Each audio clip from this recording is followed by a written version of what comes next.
إن الله ربي وربكم فاعبدوه هذا صراط مستقيم. Assalamu alaikum wa rahmatullahi ta'ala wa barakatuh. Our dear viewers, I welcome you once again to our program Truth Unveiled, a program in which we unveil the true and beautiful teachings of Islam on different issues. And in this program, we are discussing, or we are going to deal with the issues that is related to inheritance of properties, that is after separation or divorce, and their distribution, then the distribution of property after the death. You know, sometimes orphans and widows are not getting what they are meant to get just because of inequality, meaning there is unfairness within. Today, we have Sheikh Iga Haruna. Assalamu alaikum wa rahmatullahi wa barakatuh. Wa alaikum assalam wa rahmatullahi wa barakatuh. I'm your host, Kadek Mumin, and we shall be joined by Sheikh Badil Kazingirizi, who will be also discussing with us on different issues as we've been having him on many episodes. Let him also come and to teach us about inheritance. Sheikh Sahib, does the divorced or the widow has any right for the property of her dead husband? No. أشهد أن لا إله إلا الله وحده لا شريك له وأشهد أن محمدا عبده ورسوله أما بعد فأعوذ بالله من الشيطان الرجيم بسم الله الرحمن الرحيم رب اشرح لي صدري ويسر لي أمري واحلل عقدة من لساني يفقهوا قولي. Thank you very much, the host, for inviting me once again to have something to say to our dear viewers. So when we talk about this inheritance, Islam gives the right to both the men and women, okay, of inheritance. You know, before Islam, only men, okay, were given the right of inheritance. But after the coming of the Holy Prophet sallallahu alaihi wasallam, Islam has given a clear picture, and the calculation, okay, of the portion each should share, okay. And I would like to clear this. Like in some of our societies, when the husband dies, okay, normally they make they elect a heir, okay, and that heir elected normally is the one who takes possession of everything, okay. So, but now, when after that explanation, when we look at the issue of a widow, okay, Allah the Almighty is giving an instruction in the Holy Quran that which is found in Surah Al-Baqarah verse 241. Allah the Almighty says, وَالَّذِينَ يُتَوَفَّوْنَ مِنْكُمْ وَيَذَرُونَ أَزْوَاجًا وَصِيَّةً لِأَزْوَاجِهِمْ مَتَاعًا إِلَى الْحَوْلِ غَيْرَ إِخْرَاجٍ فَإِنْ خَرَجْنَا فَلَا جُنَاحَ عَلَيْكُمْ فِيمَا فَعَلْنَ فِي أَنفُسِهِنَّ مِنْ مَعْرُوفٍ وَاللَّهُ عَزِيزٌ حَكِيمٌ. That and those of you who die and leave behind wives shall bequeath to their wives provisions for a year without their being turned out. But if they themselves go out, there shall be no blame upon you in regard to any proper thing which they do concerning themselves, and Allah is mighty wise. Okay, so Allah Almighty is telling the men, okay, you have to do wasiyat, yes, okay, or you have to write a will. And this one, the Holy Prophet sallallahu alaihi wasallam emphasized on it so much that a day should not break, okay, or you should not sleep without having a will, okay. So what do you mean by that? A will, like you explain what you possess. In okay? simple terms, I have to detail Yes. what I have. What you have, and who should get something. okay? Like if you put in the will that my wife, if I die, she has to get this and this and this, then the issue will be clear. But if you just die without a will, so the relatives, okay, can grab everything and they leave the widow, okay, without anything. So if you make a will, okay, and you mention such a thing, so it means you have solved many problems. So Allah Almighty says that before you die, you make a will, okay? Give something to a lady, and Allah Almighty says that these widows, they have to be provided for the period of a year, and they should not be kicked out of the houses of their husband unless themselves they wish, okay, that I have to go, I want to marry another person. So they have that idda period of almost a full year. Yes, a full year, okay, and the wisdom behind that idda period, yes, so that she can get prepared for the future, okay, for her future, okay. She may decide to leave, but where is she going? Where is she going? Okay, so that period she will be living, okay, she will be planning what to do, and in that case she can get somebody else who can propose to her, okay, but she has to stay there for a year, and nobody should sack her out of the house, and provisions should be given to her, okay. You know, normally nowadays we talked about it, that when a husband dies, the widow starts to suffer because of the relatives, okay. They take possession of everything, but Allah Almighty say, you should not chase them out of the house. And in the next verse he say, وَالْمُطَلَّقَاتُ مَتَاعٌ بِالْمَعْرُوفِ حَقًّا عَلَى الْمُتَّقِينَ, okay. And for the divorced woman, also there should be a provision according to what is fair, and obligation on the God-fearing, okay. So in this, as we have been talking about taqwa everywhere, even in this issue of inheritance, okay? Yes. You have to decide or to deal with her with taqwa. Otherwise, if you don't do everything with taqwa, then you are going to face a punishment before Allah Almighty. Even in marriage, one of the conditions, the first condition, one of the conditions that the Prophet said we should emphasize on is taqwa. Taqwa is the religion.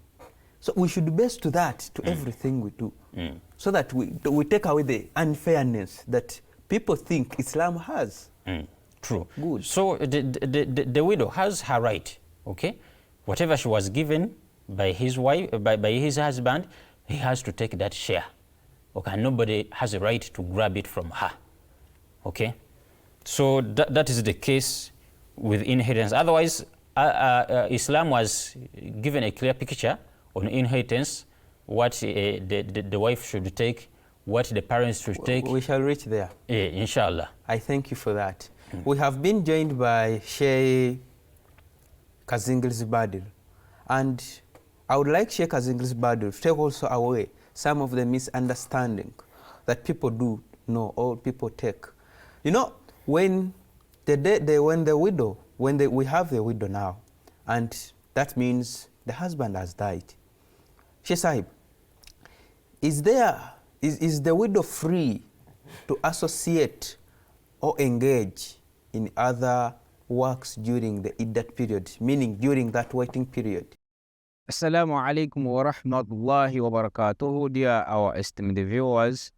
Jazakumullah ahsan al-jaza, Brother Mumin Kadeku, for the wonderful presentation. As far as widows are concerned, on their free mixing, doing of work, and then associating with other people during their period of iddah. Yes. So what is the Islamic ruling? Because we know very well that as far as widows are concerned, when it comes to the period of waiting, that is iddah, when they have lost their husband, then they have to wait for 4 months and 10 days. And during this period, they are not allowed to freely mix, to associate and do, say, some work. So what's the Islamic ruling? Widows are allowed, are free. They are supposed to use these 4 months and 10 days to mourn for their husbands, their lost husbands. So Islamically, we are no longer allowed to send proposals to these widows for marriage. If the period of Iddah, the 4 months and 10 days, are not yet over.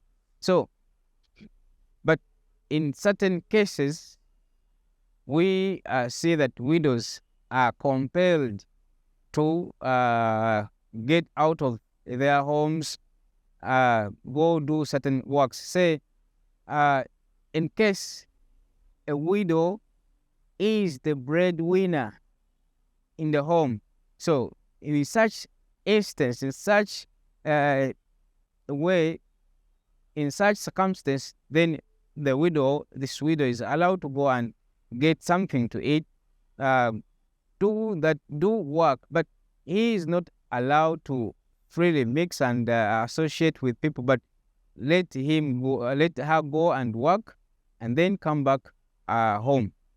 Then the certain thing, another thing is that you may find that this widow is the one to take the children at school, take them and then come back. So in such instance, where she is allowed to do so, to go out, move out of the home and do that work.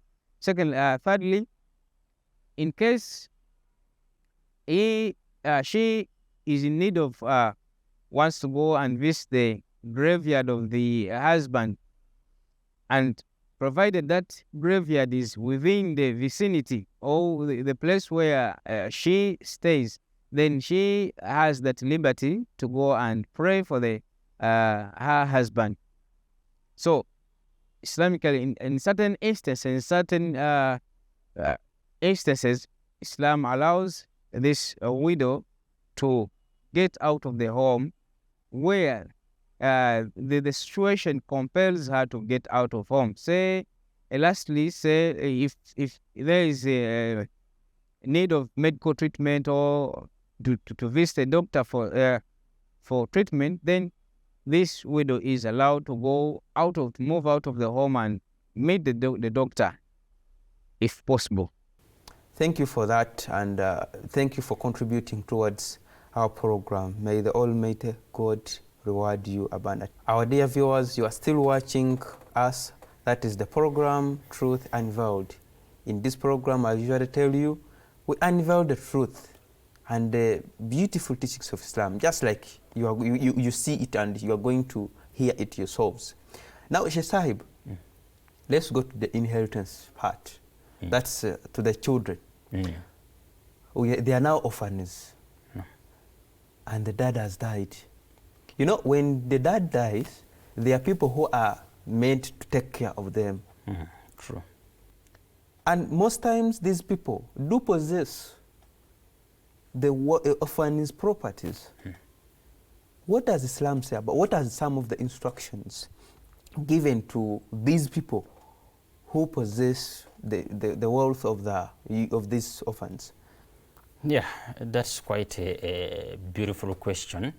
As you see, nowadays in our societies, Yes. we have a lot of orphans. Many of them. Not because their parents were poor, no, they are rich, but they are suffering just because of their near relatives, their close relatives, who took possession of the wealthy of their fathers or their parents, okay? And they are just eating that wealth without helping those poor people, okay, those orphans. So the Holy Quran has given us a beautiful guidance on such an issue, that when the parents have died, the orphans are there. So the Quran says that if you are given the responsibility of taking care of the property of the orphans, okay, so what you have to do The Quran says in Surah An-Nisa, verse 6, that وَلَا تُؤْتُوا السُّفَهَاءَ, he says, وَلَا تُؤْتُوا السُّفَهَاءَ أَمْوَالَكُمْ الَّتِي جَعَلَ اللَّهُ لَكُمْ قِيَامًا وَارْزُقُوهُمْ فِيهَا وَاكْسُوهُمْ وَقُولُوا لَهُمْ قَوْلًا مَعْرُوفًا. And give not the foolish your property, which Allah has made for you a means of support, but feed them therewith, and clothe them, and speak to them words of kind advice. Okay? So, Allah the Almighty says that don't give those children, when they are so hard, they don't have that knowledge, okay, of handling those properties left to them by their father. Yes. Okay? But take care of them, feed them, clothe them.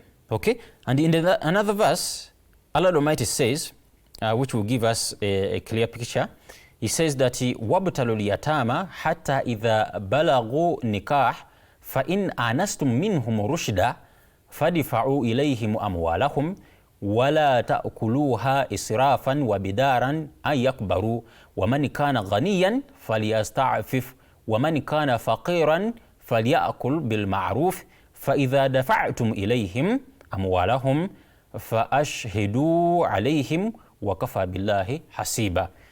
And prove the orphans until they attain the age of marriage. Then if you find in them sound judgment, deliver to them their property, and devour it not in extravagancy, and haste against their growing up. And whoso is rich, let him abstain, and whoso is poor, let him eat thereof with equity. And when you deliver to them their property, then call witnesses in their presence, and Allah is sufficient as a recorder. Okay? So now here we come. Allah Almighty says that you have been given the responsibility, you took the responsibility of taking care of these yatama, the orphans. Yes. Okay? And you are the one in control of their properties. Okay? So Allah Almighty says that do not give this property to these children, okay, when they are still young. But when they reach the age of maturity, in some parts the age of maturity is 18 years. No, let's say the age of maturity is puberty, because that's when somebody is taken to be mature. No, not in this case, you know. In this case, the age of maturity, normally it is 18 years. That is puberty, that is, okay, maturity in other sense.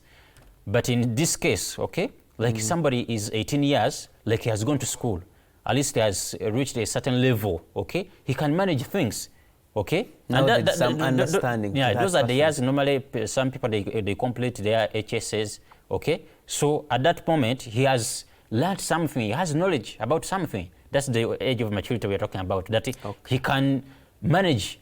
If you have given him a business, he can manage it, okay. So that's what Allah Almighty says, that when they reach that age of maturity, and the age of maturity in some parts of the world, it is 18. Yes. Even here in our country, if you marry somebody who's under 18 years, okay?